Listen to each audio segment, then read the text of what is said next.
जो मेंस लिख चुके हैं या इंटरव्यू दे चुके हैं और उनको बाहर कर दिया गया, ज़बरदस्ती कहीं बाहर कर दिया गया धांधली करके, तो उन लोगों को तो सामने आना पड़ेगा, तभी उनके लिए हम लड़ पाएंगे। सच्चाई बोलता हूँ, भले किसी को कड़वा लगे, खराब लगे।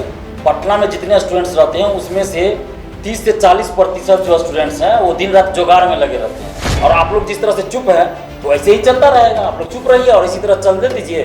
90% सीट बिक जाएगा, 10% में ईमानदारी लोग से लोग जाएंगे, उसमें भी लकी ड्रॉ से जाएंगे। जिसके किस्मत में लिखा होगा उसका सिलेक्शन होगा। देखिए आगे अभी हम कैसे कोई प्लान करें, जब तक हमारे पास स्टूडेंट्स का ज़्यादा समर्थन नहीं रहेगा तब तक छोटा मोटा आंदोलन करने से कोई फायदा नहीं। छोटा मोटा आंदोलन करना है तो हम कल भी कर देंगे, लेकिन जो हम चाहते हैं कि बड़ा आंदोलन, बड़े स्तर पे आंदोलन, ताकि सरकार हिल जाए। जब तक स्टूडेंट्स हमारा साथ नहीं देंगे तब तक हम कैसे मान लें कि ये लोग आंदोलन में आएंगे। अभी सिर्फ कमेंट करने से, व्हाट्सएप पे या फेसबुक पे करने से नहीं होगा, आपको ज़मीनी स्तर पे आना होगा, तब कुछ होगा। इसी तरह चलता रहेगा। और बिहार का जो लड़का भी है, स्टूडेंट्स जो भी हैं, तो आप लोग चुपचाप इसी तरह देखिए, तमाशा देखिए, बाकी कमेंट कीजिए फेसबुक पे कि दिलीप जी बहुत अच्छा कर रहे हैं। मैं कमेंट देखता हूँ तो मुझे मतलब क्या कहें, कमेंट में लिख देंगे दिलीप जी स्टूडेंट्स के मसीहा हैं, दिलीप जी हमारे भगवान हैं। तो जब दिलीप जी को मसीहा मान रहे हो, भगवान मान रहे हो, तो फिर बुला रहे हैं मीटिंग में, तो क्यों नहीं आ रहे हो? हम कोई सांसद या विधायक या मंत्री नहीं है, सरकार में नहीं है कि हम जो बोल देंगे वो हो जाएगा। हम पावर में नहीं है, हम संघर्ष करके सरकार से लड़ के आपको न्याय दिलाना चाहते हैं। और जो करना था हम वो कर चुके हैं। छोटी मछलियों को पकड़ चुकी है, लेकिन बड़ी मछलियों को पकड़वाने के लिए आपको हमारे साथ सड़क पे उतरना होगा। और सड़क पे हम कैसे मान लें कि आप उतरिएगा जब मीटिंग में नहीं आ पा रहे हैं? लेकिन मुझे बहुत तकलीफ हुआ आज। मुझे उम्मीद थी कि 400-500 स्टूडेंट मिनिमम आते, लेकिन नहीं आए। तो अब इसी तरह ये लोग रूम में, घर में बैठे रहे, जहाँ जो करना है करे, और इसी तरह 90% सीट बिकता रहेगा। ये लोग तमाशा देखेंगे और जिनके किस्मत में होगा, यहाँ लिखा होगा, लकी ड्रॉ में आ जाए।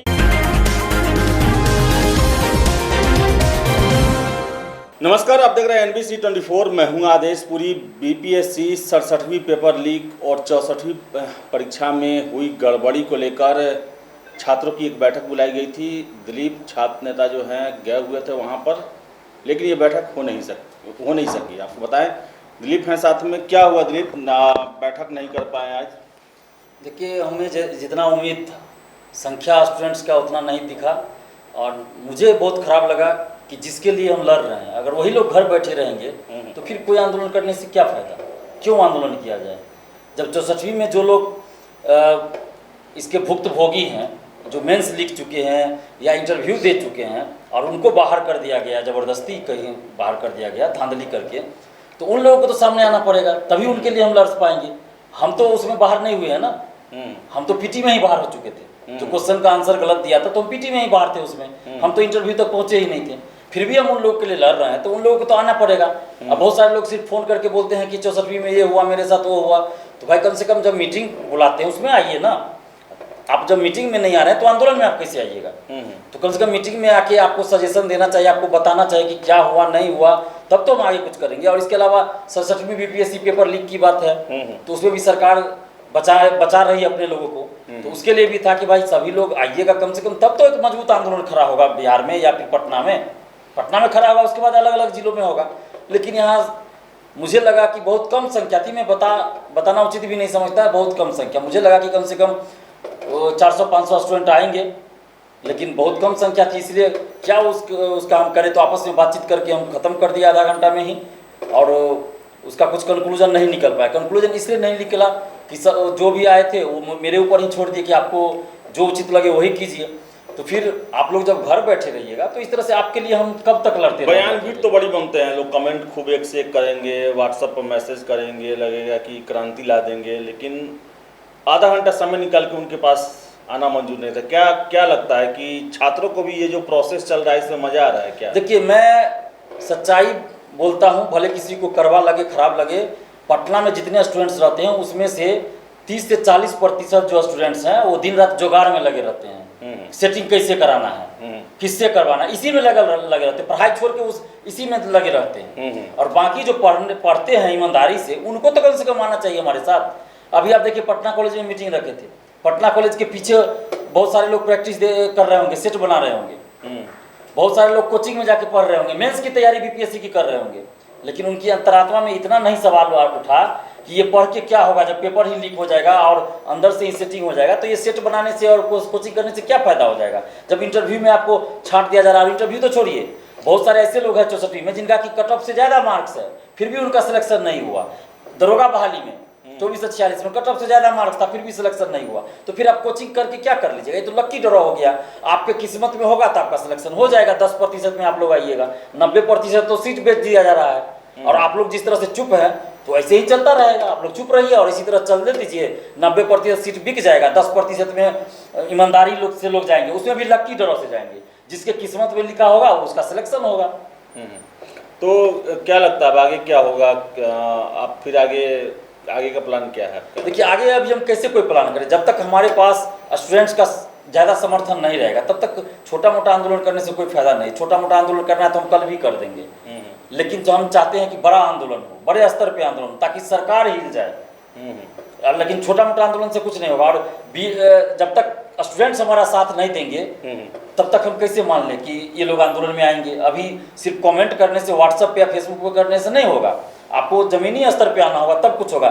BSSC CGL 3 के लिए देखिए एडिट के ऑप्शन के लिए हमारा कुछ लोग फोन कर रहे थे। आज जब मीटिंग रखे तो एक भी स्टूडेंट नहीं आए एडिट वाले, एक भी नहीं आए। जब हम लोग मीटिंग खत्म हर एक वीडियो में मेरा 4-5 कमेंट रहता है कि ऑप्शन का मुद्दा आप चला रहे हैं BPSC पेपर लीक वाला पे, उसमें भी 4-5 कमेंट 10 कमेंट आ जाता है कि एडिट वाला ऑप्शन होना चाहिए। मेरे पास भी फोन आता है। लेकिन जब आप आज मीटिंग रखे थे कि 5 बजे आना है तो 5:40 तक एक भी एडिट वाला लोग नहीं आया था।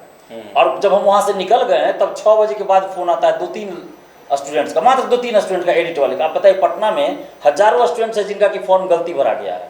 तो आप कोचिंग करते रहिए, आपका तो फॉर्म ही रिजेक्ट हो जाएगा या एडमिट कार्ड ही नहीं आएगा, या फिर आप PT पास कर जाए, मेंस पास कर जाए, आपका फाइनल सिलेक्शन में नहीं करेगा वो, क्योंकि आपने फॉर्म में गलती कर दिया है। तो अभी सुधार होना आवश्यकता है। लेकिन यहाँ आप कोचिंग कर रहे हैं तो सेट बना रहे हैं तो उससे क्या हो जाएगा? करते रहिए। तो आप कल भी कर सकते थे ना, आधा घंटा समय निकालने में क्या दिक्कत था आपको? लेकिन मुझे बहुत तकलीफ हुआ आज। मुझे उम्मीद थी कि 400-500 स्टूडेंट मिनिमम आते, लेकिन नहीं आए। तो अब इसी तरह ये लोग रूम में घर में बैठे रहे, जहाँ जो करना है करे, और इसी तरह 90% सीट बिकता रहेगा। ये लोग तमाशा देखेंगे और जिनके किस्मत में होगा, यहाँ लिखा होगा, लक्की ड्रॉ में आ जाएगा। होना मुश्किल होगा क्योंकि PT में इस तरह क्वेश्चन आउट हो जाता है। पिछली बार भी आंसर के बारे में हल्ला था, इसलिए 108 कट ऑफ चला गया। इस बार तो क्वेश्चन ही आउट था, इस बार पता नहीं कितना कट ऑफ जाता।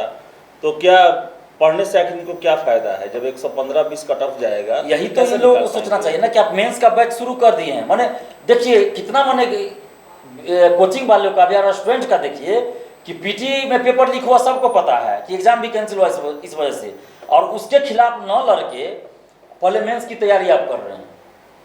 मेंस की तैयारी शुरू कर दिए, तो आप करते रहिए इसी तरह मेंस की तैयारी। आपका PT होगा कि नहीं होगा ये आप कंफर्म नहीं है, 120 नंबर आएगा कि नहीं आएगा, तो अगली बार पेपर लीक नहीं होगा इसकी क्या गारंटी है? अरे इस बार तो हमने उजागर कर दिया ना। अगर हमने उजागर नहीं किया होता तो पिछले बार की तरह एक सेंटर का आरा का कैंसिल करके और 120 कट ऑफ जाता। और कुछ लोग तो कोचिंग में पढ़ा भी रहे थे, बता रहे थे, यूट्यूब पे भी बता रहे थे कि 115 से 120 कट ऑफ जाएगा, आप लोग उस तैयारी कीजिए। यानी कि उनको पहले से पता था कि क्वेश्चन आउट होगा, उनके पास आएगा, तब तो 115 से 120 कट ऑफ बता रहे थे। नहीं तो BPSC के इतिहास में कभी 100 से ऊपर कट ऑफ नहीं गया। 66वीं में 108 गया तो हमने उसी समय कहा था कि क्वेश्चन आउट है, कट ऑफ ज़्यादा जाएगा, और 108 कट ऑफ गया। फिर भी लोग चुप रहे। तो भाई इसी तरह चुप रहिए और ये जब चलने दीजिए, होता रहे। दिलीप कुमार को कोई से नुकसान में, मेरा क्या नुकसान है? मेरा तो कोई व्यक्तिगत नुकसान नहीं। मैं तो बिहार के छात्र छात्राओं के हित के लिए लड़ रहा हूँ। एक लड़की आज आई थी मीटिंग में, उनको हम धन्यवाद देते हैं कि कम से कम वो आई थी। बाकी लड़कियों को भी सोचना चाहिए कि आप लोग घर बैठे रहिएगा, 35% आरक्षण का आप बिहार से बाहर की महिला ले रही है। आप लोग इसी तरह चुप रहिए, बिहार की लड़की इसी तरह चलता रहेगा। और बिहार का जो लड़का भी है, स्टूडेंट्स जो भी हैं, तो आप लोग चुपचाप इसी तरह देखिए, तमाशा देखिए। बाकी कमेंट कीजिए फेसबुक पे कि दिलीप जी बहुत अच्छा कर रहे हैं। मैं कमेंट देखता हूँ तो मुझे मतलब क्या कहें, कमेंट में लिख देंगे दिलीप जी स्टूडेंट्स के मसीहा हैं, दिलीप जी हमारे भगवान हैं।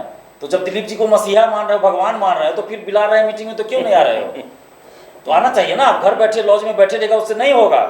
हम कोई सांसद या विधायक या मंत्री नहीं है, सरकार में नहीं है कि हम जो बोल देंगे वो हो जाएगा। हम पावर में नहीं है। हम संघर्ष करके सरकार से लड़ के आपको न्याय दिलाना चाहते हैं, और सरकार से लड़ने के लिए हमारे पास ताकत चाहिए, और वो ताकत बिहार के स्टूडेंट्स हमारे साथ होंगे तब मिलेगा हमें ताकत।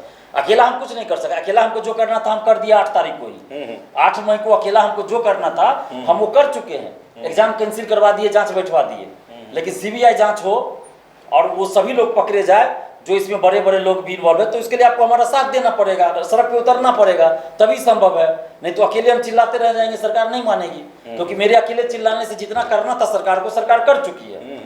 छोटी मछलियों को पकड़ चुकी है, लेकिन बड़ी मछलियों को पकड़वाने के लिए आपको हमारे साथ सड़क पे उतरना होगा। और सड़क पे हम कैसे मान लें कि आप उतरिएगा जब मीटिंग में नहीं आ पा रहे हैं? तो मीटिंग में नहीं आ पा रहे हैं। और आपको बताएं कि जो बड़ी मछली है उसको अभी तक उसका शिकार नहीं हो पाया है, तो कोई गारंटी नहीं है कि अगला परीक्षा जो होगा उसमें गड़बड़ी न हो। क्योंकि अभी तक बताएं आपको 1 महीना हो गया, क्वेश्चन कहाँ से और किसने आउट किया है ये ईओयू पता नहीं कर पाई है। और ये लोग और बचे रहेंगे तो आराम से अगले बारे में भी कुछ ना कुछ गड़बड़ करेंगे। और फिर उस दिन जो भी मेहनत करने वाले छात्र हैं, जो कोचिंग में संस्थान में दिनों रात एक किए हैं, वो ठगे हुए महसूस करते रहेंगे। क्योंकि आपको बता दें कि बीपीएससी पेपर में आप कितना भी पढ़ाई करते हैं 110 से ज़्यादा ला पाना बड़ा ही मुश्किल होता है। कुछ लोग ही होते हैं जो कि आ जाता है, वो भी गारंटी के साथ नहीं, बल्कि कहा जाए तो कुछ तुक्का सही होता है जिसके कारण आ पाता है। एवरेज सब कोई जो है 90 से 100 के बीच में ही करता है, निगेटिव नहीं होता है, इसलिए उनका आगे चला जाता है। और ऐसे में क्वेश्चन पहले से किसी के पास आ जाएगा, क्योंकि बीपीएससी को ये रोग लग चुका है। 66वें में भी उत्तर वायरल होने की खबरें आती है, औरंगाबाद का मामला है ही, और 67वीं में भी हुआ। और जो मेन गुनहगार हैं वो अभी पकड़े नहीं गए हैं, उनका हौसला बुलंद है, वो आगे भी करेंगे और आगे भी आप ठगे जाएंगे जब तक कि आप दबाव नहीं डालते हैं सरकार पर कि सीबीआई जांच हो या जो भी जांच हो, जो भी गुनहगार हो उनको किसी न किसी तरह पकड़ा ही जाए। तो फिलहाल इस वीडियो में इतना ही। बहुत बहुत धन्यवाद।